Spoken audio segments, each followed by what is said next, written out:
জীবনে চলতে গেলে খারাপ সময় আসবেই, তাই ভেঙে পড়লে চলবে না। খারাপ সময়ে নিজেকে বিশ্বাসী করে তুলুন, পরিশ্রমী করে তুলুন।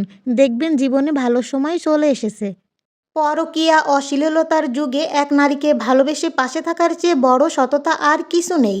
সমাজ যাদেরকে বউ পাগল বলে তাদেরকে শ্রেষ্ঠ চরিত্রবান হিসেবে সম্মান করা উচিত। এই দুনিয়ায় কাউকেই অন্ধভাবে বিশ্বাস করতে নেই।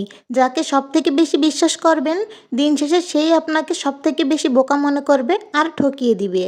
পরিবর্তন আর মৃত্যু যে কোনো সময় আসতে পারে, তাই সবসময় প্রস্তুত থাকতে হবে। কেউই জীবনে চিরস্থায়ী না এই শোকের দুনিয়ায়। মৃত্যুর আগে তোমার কাছে একটাই চাও, আল্লাহ মাফ করে দিও।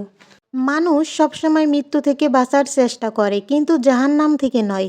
অথচ মানুষ চাইলে জাহান্নাম থেকে বাঁচতে পারে, কিন্তু মৃত্যু থেকে নয়। আমরা মানুষ বড়ই বোকা, তাই না? মেয়েদের নিজের ইনকাম করাটা, স্বাবলম্বী হওয়াটা খুবই জরুরি। এখন কেউ তোমাকে দিচ্ছে হাত পেতে নিচ্ছ, ঠিক আছে, সময় মতো কিন্তু খোটা ঠিকই পেয়ে যাবে।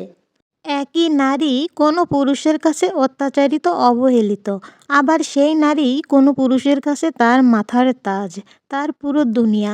মানুষের জীবন সত্যিই বড় বৈচিত্র্যময়, বিশেষ করে নারী জীবন। মেয়েদের ভাগ্যটা হচ্ছে লটারির মতো, জিতলে সারা জীবন সুখে শান্তিতে থাকো, আর হারলে সারা জীবন দুঃখের সাগরে ভেসে যাও। আর এই ভাগ্যটা মূলত নির্ধারণ হয় বিয়ে আর জীবনসঙ্গীর মাধ্যমে, আর এটাই বাস্তব। বিশ্বাস করেন, বরের সাথে যখন মিলেমিশে থাকি তখন মনে হয় আমার বরের মতো ভালো বর, ভালো মানুষ পৃথিবীতে আর একটাও নেই।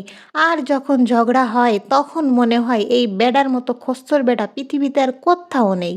কথা আর ব্যবহার, এই দুইটা জিনিস সব সময় ঠিক রাখবেন, কারণ এই দুইটা জিনিসের জন্যই আপনি কারো মনে খুব গভীরভাবে জায়গা করে নিতে পারেন, আবার কারো মন থেকে একেবারের জন্য বের হয়ে যেতে পারেন।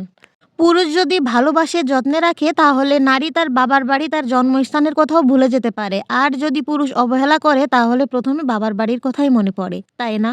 একজন স্ত্রী স্বামীর এই ৪ ধরনের ব্যবহারে বেশি কষ্ট পায়।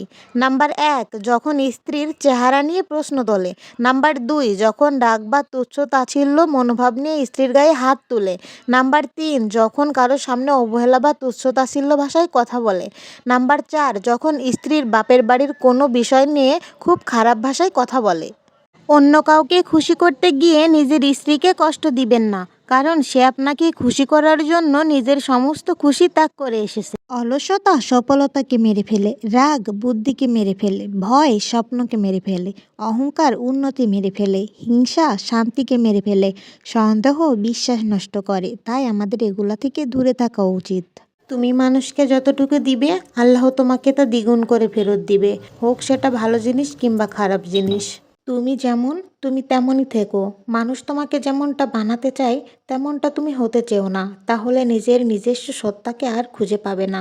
বরং যে তোমাকে বদলাতে চায় তার থেকে পারলে ১০০ হাত দূরে থেকো। যে তোমাকে তোমার মতো করে ভালোবাসবে, তুমি তাকেই গ্রহণ করো।